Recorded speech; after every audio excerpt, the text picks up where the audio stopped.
اس مسجد حاضہ کے توسل سے جہاں جہاں تک آواز پہنچ رہی ہے، اللہ پاک مجھے صحیح معنوں میں قرآن و حدیث کی روشنی میں بیان کرنے کی توفیق عطا فرمائے، اور اس کے بعد ہم سب کو اس پر عمل پیرا ہونے کی سعادت عطا فرمائے۔ میرے محترم بھائیوں، دوستوں، بزرگوں، خالق کائنات قرآن مقدس میں انتہائی خوبصورت نصیحت کرتے ہیں، اور اس نصیحت کا آغاز اللہ رب العالمین اپنی توحید کے ساتھ کرتے ہیں، وحدانیت کے ساتھ کرتے ہیں۔ میرے پیارے بھائیوں، قرآن مقدس کے اندر اللہ نے تقریباً 5 رکنوں کو بیان کیا، اور ان 5 ارکانوں کے صرف جزیات کو بیان کیا، اس کی تفصیل نہیں بیان کی۔ نماز کے متعلق خالق کائنات کا فرمان کہ وَأَقِیمُوا الصَّلَاةَ، نماز کو قائم کرو، یہ ایک جز بیان کیا، لیکن نماز کس طرح قائم کرنی ہے، رکوع، سجود، قیام کس طرح کرنا ہے، اس کے بارے میں اللہ کے رسول علیہ السلام نے ہمیں آگاہی فرمائی۔ قرآن کہتا ہے کہ وَآتُوا الزَّکَاةَ، اللہ نے جز بیان کیا کہ زکوٰۃ ادا کرو، اور 2.5% زکوٰۃ کس طرح ادا کرنی ہے، کن چیزوں پر ادا کرنی ہے۔ قرآن نے اس میں خاموشی کا اظہار کیا، اور اللہ کے رسول علیہ السلام نے اس کی تفصیل سے ہمیں آگاہ کیا۔ روزے کے متعلق کہا گیا کہ کتب علیکم الصیام، ہم نے تمہارے اوپر روزوں کو فرض کر دیا ہے۔ روزے کی مکروہات کیا ہے، مباحات کیا ہے، روزہ ناقص کس وجہ سے ہوتا ہے، روزہ کب سے کب تک رکھنا ہے، کون سی چیزیں مکروہات میں ہیں، کون سی چیزیں ممنوعات کے اندر ہیں، اس کا تذکرہ جناب محمد الرسول اللہ صلی اللہ علیہ وسلم نے ہمیں بتایا اور سکھایا۔ حج کے متعلق کہا کہ من استطاع الیہ سبیلا، کہ تم میں سے جس کو اللہ نے توفیق دی ہے اور اس کے پاس طاقت ہے کہ تو اس کو چاہیے کہ وہ حج کی ادائیگی کرے۔ لیکن حج کے ارکان کیا ہیں، سعی کس طرح کرنی ہے، طواف کس طرح کرنا ہے، اور کیا کیا معاملات کرنے ہیں، قرآن خاموش ہے، اللہ کے رسول علیہ السلام نے اس سے آگاہی فرمائی۔ لیکن قابل احترام دوستوں، بزرگوں، بھائیوں، قرآن مقدس کے اندر ایک ایسا موضوع اللہ نے بیان کیا ہے کہ جس موضوع کے جز کو بھی اللہ نے بیان کیا اور اس کی تفصیل کو بھی اللہ نے بیان کیا، اور اس کی شان اور اس کی عظمت اللہ نے بیان کی، اور جناب محمد الرسول اللہ صلی اللہ علیہ وسلم نے اس کی تصدیق فرمائی۔ اور وہ موضوع ہے والدین کی عظمت۔ قرآن مجید میں جہاں جہاں پر اللہ رب العالمین نے والدین کی عظمت کی بات کی ہے، مجھے یہ سمجھ نہیں آتی کہ والدین کی عظمت سے پہلے اللہ پاک نے اپنی توحید کا تذکرہ کیا ہے۔ بھائی توحید کا والدین کی عظمت کے ساتھ کیا تعلق بنتا ہے؟ اللہ چاہتے تو اپنی توحید کے بعد نماز کا، زکوٰۃ کا، روزے کا، حج کا یا کسی اور نیک کام کا تذکرہ کر سکتے تھے، لیکن قرآن مجید میں جہاں جہاں پر والدین کے تذکرے کی بات آئی، اس سے پہلے اللہ پاک نے اپنی وحدانیت کی بات کی۔ تو پتہ یہ چلتا ہے کہ والدین کی عظمت اور اللہ کی توحید، ان کا آپس میں کنیکشن ہے۔ کلام کا آغاز کس طرح ہوا؟ خالق کائنات فرماتے ہیں، فرمایا کہ وَقَضَىٰ رَبُّكَ أَلَّا تَعْبُدُوا إِلَّا إِيَّاهُ۔ اللہ رب العالمین نے اس آیت کے آغاز کے اندر اپنی وحدانیت کا اقرار کہلوایا، اپنی توحید کا اقرار کہلوایا۔ خالق کائنات فرماتے ہیں کہ وَقَضَىٰ رَبُّكَ أَلَّا تَعْبُدُوا إِلَّا إِيَّاهُ۔ قیامت کی صبح تک آنے والے مسلمانوں سن لو، دنیا کے اندر جتنی بھی عبادت کی جائے گی، چاہے وہ عبادت 2 رکعت پر مشتمل ہو یا بیت اللہ کا حج ہو، دنیا کے اندر جتنی بھی عبادت کی جائے گی، چاہے وہ عبادت ادنا ہو چاہے وہ عبادت اعلیٰ ہو عرفہ ہو، اگر وہ کی جائے گی تو صرف اور صرف للہ، اللہ رب العالمین کے لیے کی جائیں گی۔ اللہ کے علاوہ کوئی ایسی ہستی نہیں، چاہے وہ انبیاء میں سے ہو، صحابہ میں سے ہو، فرشتوں میں سے ہو، کتب میں سے ہو، ابدال میں سے ہو، چاہے وہ اللہ کے ولیوں میں سے ہو، چاہے وہ محدثین کی، مصنفین کی، مدققین کی جماعت ہو، خالق کائنات نے فرمایا کہ اگر کی عبادت کی جائے گی تو وہ اللہ کے لیے کی جائے گی۔ اور یہ اللہ رب العالمین کا آرڈر نہیں ہے، عرضی نہیں ہے، ریکویسٹ نہیں ہے، بلکہ خالق کائنات یہ فیصلہ کر چکے ہیں وَقَضَىٰ رَبُّكَ أَلَّا تَعْبُدُوا إِلَّا إِيَّاهُ۔ اللہ رب العالمین یہ فیصلہ کر چکے ہیں کہ اللہ کے علاوہ کسی اور کی عبادت جائز نہیں، کوئی خالق نہیں، کوئی مالک نہیں، مشکلوں کو حل کرنے والا کوئی اور مشکل کشا نہیں، حاجتوں کو پورا کرنے والا کوئی اور حاجت روا نہیں، بیماریوں کو راحتوں میں تبدیل کرنے والا کوئی اور الہ نہیں۔ اگر عبادت کی جائے گی تو للہ، اللہ رب العالمین کی جائے گی۔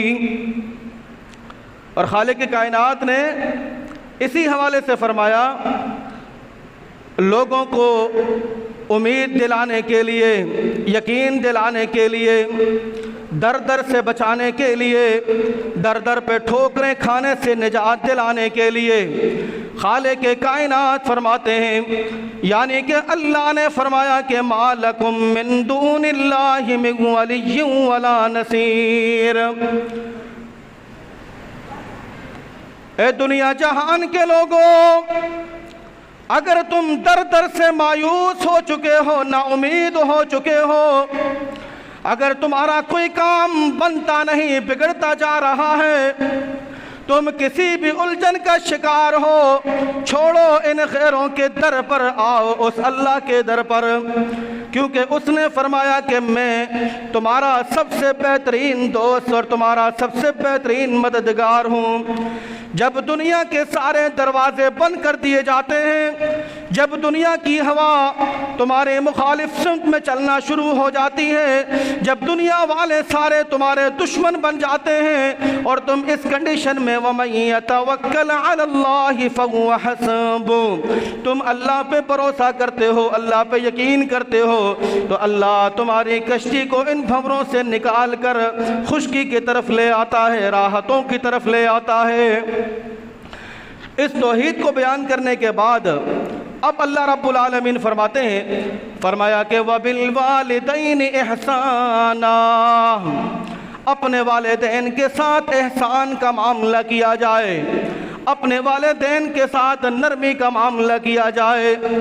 میرے پیارے بھائیوں، یہاں خالق کائنات نے لفظ احسان کا استعمال کیا، اور احسان کا مطلب یہ نہیں ہوتا کہ جو تم سے بھلائی کرے تم اس کے ساتھ بھلائی کرو، جو تمہیں نوازے تم اس کو نوازو، جو تمہاری مدد کرے تم اس کی مدد کرو، یہ احسان نہیں ہوتا، بلکہ احسان کو اللہ پاک نے قرآن مجید میں بیان کیا، فرمایا کہ وَمَنْ أَحْسَنُ قَوْلًا مِّمَّنْ دَعَا إِلَى اللَّهِ وَعَمِلَ صَالِحًا وَقَالَ إِنَّنِي مِنَ الْمُسْلِمِينَ وَلَا تَسْتَوِي الْحَسَنَةُ وَلَا السیئۃ ادفع بالتی ہی احسن فاذا الذی بینک وبینہ عداوہ۔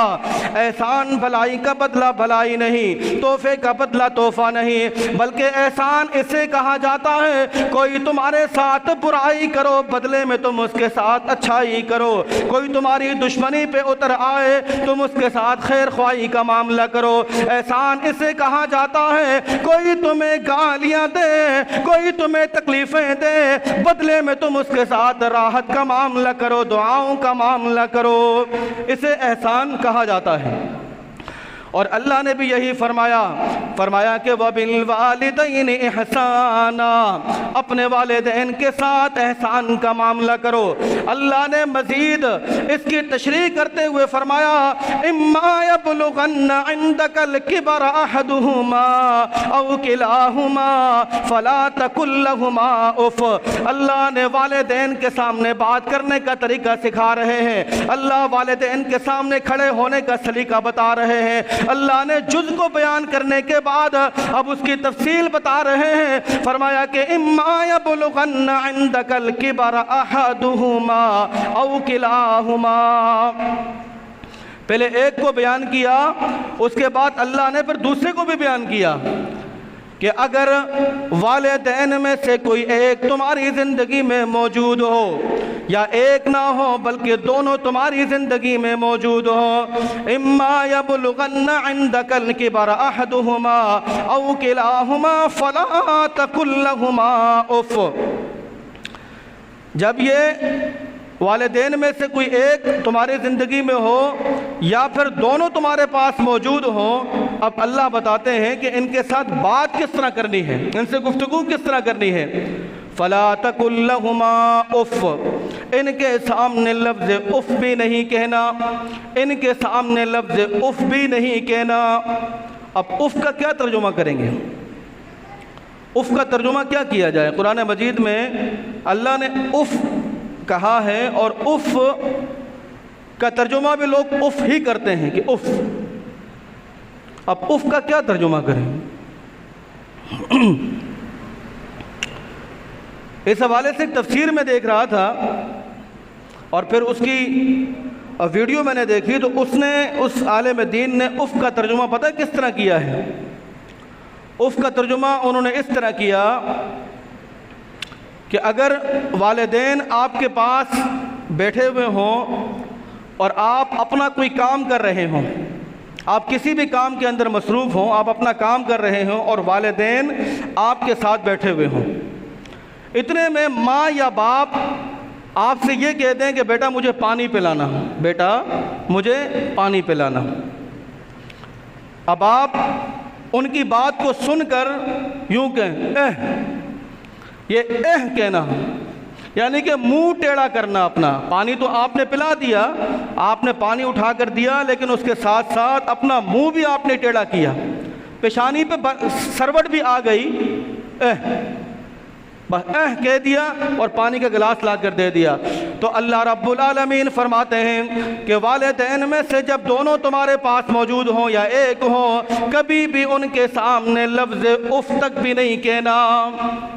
یہ اللہ پاک نے گفتگو کرنے کا طریقہ سکھایا ہے۔ میرے محترم بھائیوں، دوستوں، بزرگوں، ایک حدیث مبارکہ ہے جس میں اللہ کے حبیب علیہ الصلاۃ والسلام فرماتے ہیں ایُّ اعمال احب الی اللہ عز وجل؟ قال الصلاۃ علی وقتها، قال ثم قال بر الوالدین۔ اللہ کے نبی علیہ الصلاۃ والسلام سے سوال کیا گیا، اے اللہ کے رسول، اللہ رب العالمین کے ہاں سب سے اچھا عمل کون سا؟ فرمایا کہ الصلاۃ علی وقتها، کہ نماز کو اس کے وقت پر ادا کرنا۔ پھر پوچھا گیا کہ اللہ کے ہاں اس کے بعد کون سا عمل زیادہ مقبول؟ کہا کہ بر الوالدین، اپنے والدین کے ساتھ حسن سلوک سے پیش آنا، نماز کو اس کے وقت پر ادا کرنا اور والدین کے ساتھ حسن سلوک سے پیش آنا۔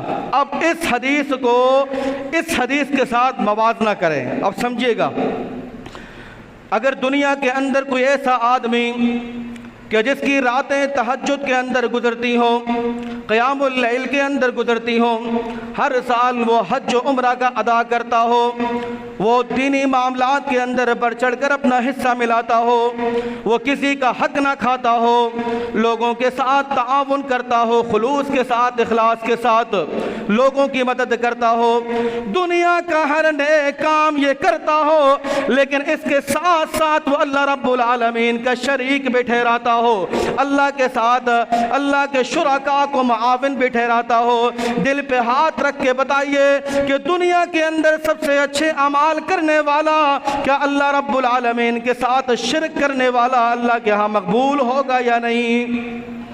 آپ کہو گے کہ ایک طرف تو وہ دنیا کے سارے نیک اعمال کر رہا ہے، لیکن اس کے ساتھ ساتھ وہ اللہ کے ساتھ شرک بھی کر رہا ہے، اللہ کا شریک بھی ٹھہرا رہا ہے، تو مولانا صاحب اس کا کوئی عمل جو ہے وہ قبول و مقبول نہیں ہوگا، کیونکہ اس نے اللہ کی وحدانیت پر ڈاکہ ڈالا ہے۔ صحیح ہے؟ بالکل اسی طریقے سے اللہ کے رسول علیہ السلام فرماتے ہیں، فرمایا کہ رضا الرب فی رضا الوالدین وسخطہ فی سخطہما۔ آپ دنیا کے نیک کام کر جائیں، دنیا کا ہر نیک عمل آپ کریں، لیکن خالق کائنات نے اپنی رضا کو والدین کی رضا میں رکھ دیا ہے اور اپنی ناراضگی کو والدین کی ناراضگی میں رکھ دیا ہے۔ ہاں، دنیا کے اندر اگر آپ کے والدین آپ کے اخلاق کی وجہ سے، آپ کے کردار کی وجہ سے، چرب زبانی کی وجہ سے، ڈانٹ ڈپٹ کی وجہ سے یا کسی اور وجہ سے آپ سے ناراض ہیں اور دنیا کے آپ متقین ترین انسان ہیں، میں نہیں، اللہ کے رسول فرماتے ہیں کہ آپ کا کوئی بھی عمل قابل مقبول کے درجے پر نہیں پہنچ سکتا۔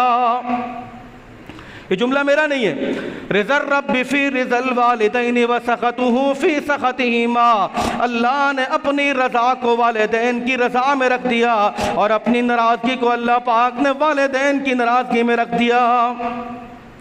یہاں پر ایک پوائنٹ کی بات لے لیں۔ آپ سوچتے ہوں گے کہ بھئی یہ حکم تو صرف مسلمانوں کے لیے ہے کہ والدین کا خیال رکھیں، والدین کا احسان کریں، ان کے ساتھ نرم مزاجی کریں۔ شاید یہ حکم اللہ نے مومنین کو دیا ہے، یہ چیز غلط ہے۔ آئیے قرآن پڑھتے ہیں۔ ایک اور مقام پر اللہ رب العالمین فرماتے ہیں کہ وَوَصَّيْنَا الْإِنسَانَ بِوَالِدَيْهِ إِحْسَانًا۔ دو چیزیں ہوتی ہیں، ایک ہوتی ہے نصیحت اور ایک ہوتی ہے وصیت۔ نصیحت پر عمل کریں نہ کریں، آپ گنہگار نہیں ہوں گے۔ آپ نے مجھے کچھ کہا، اب یہ میری مرضی ہے کہ میں اس پر عمل کروں یا نہ کروں۔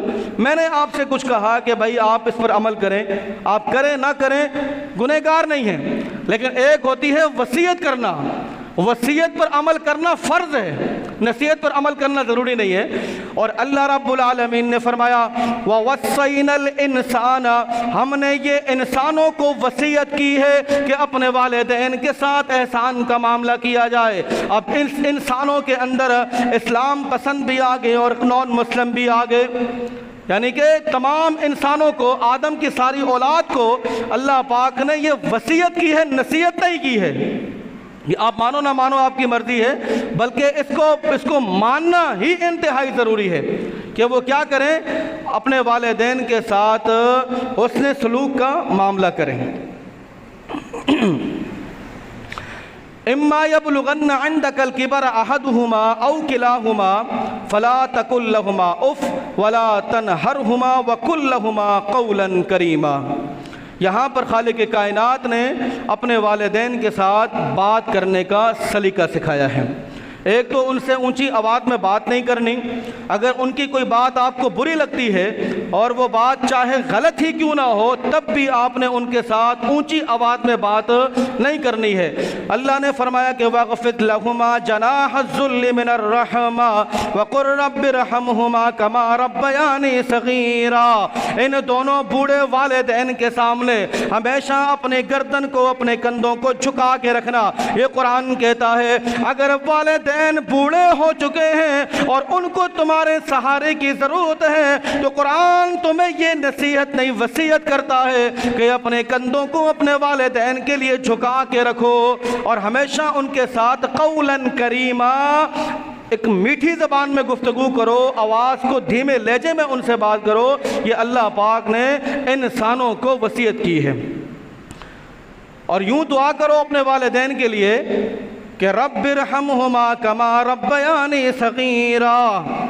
یا الہ العالمین، ہم آپ سے یہ دعا کرتے ہیں کہ ربا جس طرح ہمیں بچپن میں ہمارے بوڑھے والدین نے ہمیں پالا پوسا، ہمیں بڑا کیا، یا اللہ ہمیں مانگنا نہیں آتا تھا، بن مانگے عطا کیا، ہماری ایک رونے کی آہٹ کی وجہ سے یا اللہ والدین نے اپنی زندگی کو ہم پر نچھاور کر دیا، یا اللہ خود مشکلیں تکلیفیں برداشت کی لیکن اپنی اولاد کو راحت و سکون میں رکھا۔ رب ارحمہما کما ربیانی صغیرا، یا اللہ جس طرح بچپن میں انہوں نے ہم پر رحم کیا، یا اللہ جس طرح بچپن میں انہوں نے ہمارے اوپر احسان کیا، تو اے ربا ہم تجھ سے یہ دعا کرتے ہیں کہ اب ہمارے بوڑھے والدین لاچار ہو چکے ہیں، بیتاب محتاج ہو چکے ہیں، چلنے پھرنے سے محروم ہو چکے ہیں، لاغر ہو چکے ہیں، یا اللہ تو بھی اسی طرح میرے بوڑھے والدین کے اوپر رحم فرما، کرم فرما، جس طرح بچپن میں میرے ماں باپ نے میرے اوپر رحم کیا تھا۔ یہ اللہ پاک نے نصیحت فرمائی ہے۔ ایک حدیث یاد آئی اس حوالے سے کہ ایک شخص اپنی بوڑھی ماں کو حج کرنے کے لیے بیت اللہ کا طواف کر رہا تھا۔ دوران طواف میرے پیارے بھائیوں دوستوں بزرگوں، دوران طواف اس کا ٹکراؤ ہوا حضرت عمر فاروق رضی اللہ تعالی عنہ سے۔ جب ٹکرایا تو اس نے عمر فاروق رضی اللہ تعالی عنہ نے اس بندے سے کہا کہ ماشاءاللہ کیا بات ہے جی، بڑے خوش نصیب آپ بیٹے ہو کہ جو اپنی ماں کو اپنے کندھوں پر بٹھا کر بیت اللہ کا طواف کرا رہے ہو۔ عمر فاروق نے اس بندے کی تعریف کی، بندہ خوش ہو گیا۔ جب یہ بندہ خوش ہوا تو اس نے ایک سوال پوچھا عمر فاروق سے کہ اے امیر المؤمنین یہ بتائیے کیا میں نے اپنی بوڑھی ماں کا حق ادا کر دیا ہے؟ میں کئی ہفتوں کی مسافت پر اپنی والدہ کو اپنے کندھوں پر بٹھا کر پیادل سفر کر کے یہاں بیت اللہ آیا ہوں اور بیت اللہ کا طواف کروایا ہے، حج ادا کروایا ہے، کیا اے امیر المؤمنین میں نے اپنی بوڑھی ماں کا حق ادا کر دیا ہے یا نہیں کیا ہے؟ بس اتنا جواب دے دیجئے۔ حضرت عمر فاروق رضی اللہ تعالی عنہ بیان کرتے ہیں اور اس صحابی کو جواب دیتے ہیں کہ سن لو، تم حق کی بات کرتے ہو، تم حق کی بات کرتے ہو، لیکن ساتھ ساتھ یہ بھی سن لو حق تو ادا کرنا بہت دور کی بات ہے کہ جب تم اپنے ماں کے رحم مادر میں تھے، تم اپنی ماں کے پیٹ میں تھے اور تمہاری کروٹ بدلنے کی وجہ سے، تمہاری کروٹ چینج کرنے کی وجہ سے تمہاری ماں کو تکلیف پہنچی تھی اور اس تکلیف کے عوض، اس تکلیف کی وجہ سے تمہاری ماں نے اپنے منہ سے آہ کا جملہ نکالا تھا۔ تیری ساری زندگی اپنی ماں کو کندھوں پہ بٹھا کر بیت اللہ کا طواف کرتا رہے، یہ تیری ساری زندگی ختم ہو سکتی ہے، لیکن وہ ایک آہ جو تیری ماں نے تیری تکلیف کی وجہ سے اپنی زبان سے نکالی تھی، اس آہ کا بھی حق ادا تو نہیں کر سکتا۔ باقی تکالیف پریشانیاں الگ، آزمائشیں الگ، 9 مہینے کا تجھے پالنا، 2 سال تک تجھے دودھ پلانا، اس دودھ کا ایک ایک قطرہ جو تیری رگوں میں خون بڑھ کر دوڑ رہا ہے، اس کا حساب و کتاب تو بعد میں کیا جائے گا۔ تیرے آرام اور سکون کی وجہ سے تیری ماں کی جو رات کی نیندیں حرام ہوئی، اس کا حساب تو بعد میں کیا جائے گا۔ تجھے دودھ پلاتے ہوئے جو تکلیف تو نے اپنی ماں کو دی اور تیری ماں بے چین ہو گئی، اس کا حساب تو بعد میں کیا جائے گا۔ میرے محترم بھائیوں دوستوں بزرگوں، یہ وہی والدین ہیں کہ جن کے متعلق جناب محمد رسول اللہ، جناب محمد رسول اللہ صلی اللہ علیہ وسلم نے فرمایا چاہو تو اپنے والدین کی خدمت کر کے اپنے اپنے آپ کو جنتی بنا لو، چاہے تو ان والدین کو ڈانٹ ڈپٹ کر کے، ان کے ساتھ گرم رویہ اختیار کر کے، ان کو گالم گلوچ کے ذریعے سے، ان کو مار کٹائی کے ذریعے سے، ان کو نعمتوں سے محروم کر کر چاہو تو اپنے آپ کو جہنم کا ایندھن بنا لو۔ اللہ پاک نے یہ اختیارات تمہارے ہاتھ میں سپرد کر دیا۔ چاہو تو جنتی بنو، چاہو تو جہنمی بنو، یہ دو انمول ہیرے تمہارے پاس موجود ہیں۔ چاہو تو ان کی خدمت کر کے اپنے آپ کو جنتی بنا لو، چاہے تو ان کو دکھا کر، ان کو ناراض کر کے اپنے آپ کو جہنمی بنا لو۔ اللہ نے یہ فیصلہ تمہارے ہاتھ میں دے دیا۔ میرے محترم بھائیوں، دوستوں، بزرگوں، بس یہ آخری حدیث ہے۔ ایک شخص اللہ کے رسول علیہ السلام کے پاس آتا ہے اور کہتا ہے کہ اے اللہ کے رسول، میں بڑا گنہگار ہوں، میں بڑا اللہ کا نافرمان ہوں، میں نے دنیا کے اندر بے تحاشا گناہ کیے ہیں اور میں اس بات پہ ڈرتا ہوں کہ میرا رب مجھے معاف نہیں کرے گا۔ اللہ کے رسول نے سوال کیا کہ یہ بتاؤ، کیا تمہاری ماں زندہ ہے؟ کیا تمہاری ماں موجود ہے؟ یہ کہتا ہے کہ اللہ کے رسول، ماں تو فوت ہو چکی ہے، ماں کا انتقال ہو چکا ہے۔ کہا کہ ماں کی بہن زندہ ہے، یعنی خالہ زندہ ہے؟ فرمایا کہ ہاں اللہ کے رسول، خالہ زندہ ہے۔ کہا کہ جاؤ اس خالہ کی خدمت کرو، اس کی فرما برداری کرو، اس پہ احسان کرو، اللہ پاک تیرے گناہوں کو معاف کر دے گا۔ اب ذرا ایک لمحے کے لیے سوچئے، خالہ کی خدمت کرنے کا یہ مقام کہ اس کے سارے گناہ معاف ہو جائیں، لیکن جس انسان کے پاس خالہ بھی موجود ہو، ماں بھی موجود ہو، کیا وہ ان کی خدمت کرے تو کیا لگتا ہے کہ اللہ پاک اس پر رحم نہیں کرے گا؟ جس کے پاس یہ دونوں موجود ہو، کیا لگتا ہے کہ اللہ پاک اس پر رحم نہیں کرے گا؟ جب تک یہ بوڑھے والدین کا ہاتھ تمہاری بھلائی کے لیے اٹھتا رہتا ہے، جب تک ان کے لفظ، ان کے لب تمہارے لیے خیر خواہی پر چلتے رہتے ہیں، رب محمد کی قسم ہے، آنے والی پریشانیاں، آنے والی آزمائشیں، آنے والی مصیبتیں ایسے ٹلتی ہیں کہ ہمیں احساس تک نہیں ہوتا۔ ان کے پیچھے صرف والدین کی دعائیں ہوتی ہیں، والدین کی دعائیں، خیر کی دعائیں ہوتی ہیں کہ جو اللہ پاک ہمیں بڑی بڑی آزمائشوں سے، بڑی بڑی مصیبتوں سے اللہ پاک بچا لیتا ہے، وہ ہماری غیر موجودگی میں ہمارے والدین ہمارے حق میں دعائیں کر رہے ہوتے ہیں۔ اس لیے میرے پیارے بھائیوں، دوستوں، بزرگوں، جن لوگوں کے والدین زندہ ہیں، یہ ان کے لیے سنہری موقع، وہ اگر چاہے ڈانٹ ڈپٹ کریں، چاہے وہ آپ سے غلط بات کریں، چاہے وہ آپ کو مار کٹائی کریں، تب بھی حکم نہیں ہے کہ ان کے سامنے ان کا مقابلہ کیا جائے، نہیں کر سکتے۔ آج صرف ایک موقع ایسا ہے کہ جہاں پر آپ والدین کی بات کا انکار کر سکتے ہیں، صرف ایک موقع، اور وہ موقع کون سا ہے؟ اللہ کے رسول نے فرمایا کہ لا طاعت لمخلوق فی معصیت خالق۔ ایک اور بات بھی سن لو یار، اگر والدین تمہیں شرک کفر کا حکم دیں، وہ نہیں ماننا، ادب اور احترام کا دامن پھر بھی نہیں چھوڑنا ہے۔ ایک اور مزے کی بات بھی سن لیں، بس یہ 1-2 منٹ میں بات ختم کرتے ہیں۔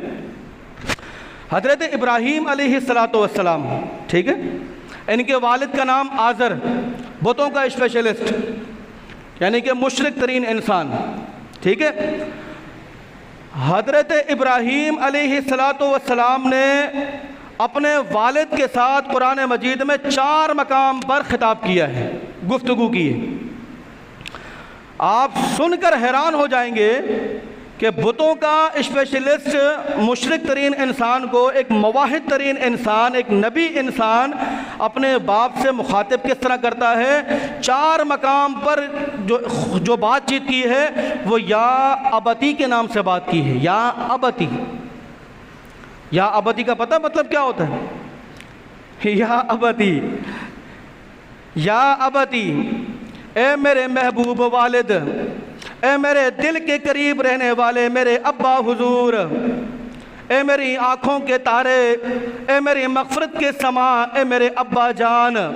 یعنی کہ اگر والدین کفر کے درجے پر ہوں، نافرمان ہوں اللہ کے، تب بھی آپ کو اللہ کی طرف سے یہ اختیار نہیں ہے کہ آپ ان کا نام بگاڑ کر ان سے بات کریں، یا ابتی، اے میرے محبوب والد، جو آپ کہتے ہیں یہ بات صحیح نہیں ہے۔ یا ابتی، اے میرے محبوب ابا جان، مجھے سمجھ نہیں آتی کہ یہ لوگ بتوں کی عبادت کیوں کرتے ہیں۔ یا ابتی، اے میرے پیارے ابو جان، مجھ پر اللہ کی طرف سے یہ وحی نازل ہوئی ہے۔ تقریباً 4 مقام پر حضرت ابراہیم نے اپنے والد سے جو خطاب کیا وہ یا ابتی، اور یا ابتی سے بہترین جملہ قرآن مجید میں استعمال نہیں ہوا ہے۔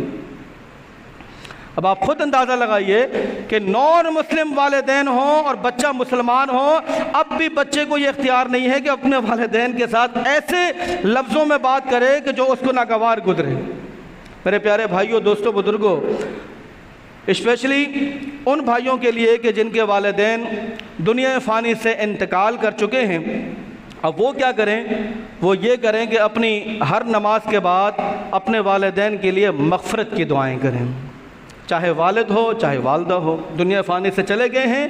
اپنے لیے جب آپ مانگتے ہو تو ان میں سے تھوڑی سی دعا اپنے والدین کے لیے، یا اللہ تو میرے باپ پر رحم فرما، یا اللہ تو انہیں عذاب قبر سے بچا، جہنم کی سختیوں سے بچا، پل صراط سے بچا، قیامت کی سختیوں سے بچا۔ اتنے جملے کہنے ہیں یار، اور تو کچھ نہیں کہنا۔ اللہ کے رسول کا فرمان ہے نا کہ اولد صالح یدعو لہ، والدین دنیا سے چلے گئے ہیں لیکن اس کی نیک اولاد ان کے پیچھے ان کے لیے دعا کرتی ہے کہ یا اللہ آخرت کے معاملات آسان فرما۔ کس کے لیے؟ میرے والدین کے لیے۔ اللہ دعاؤں کو سنتا ہے، اولاد کی دعا والدین کے حق میں قبول ہوتی ہے۔ اور اسی طریقے سے جن لوگوں کے والدین یہ 2 چشم و چراغ زندہ ہیں، تارے زندہ ہیں، ان کے لیے تو راہیں ہی آسان ہیں کہ وہ جتنی ان کی خدمت کر سکیں ان کی خدمت کریں، خدمت کر کے اپنے آپ کو جنتی بنا لیں۔ اللہ سے دعا ہے کہ اللہ پاک سب سے پہلے مجھے اور اس کے بعد میرے تمام سامعین کرام کو عمل پیرا ہونے کی توفیق عطا فرمائے۔ وما علینا الا البلاغ المبین۔ والسلام علیکم ورحمۃ اللہ وبرکاتہ۔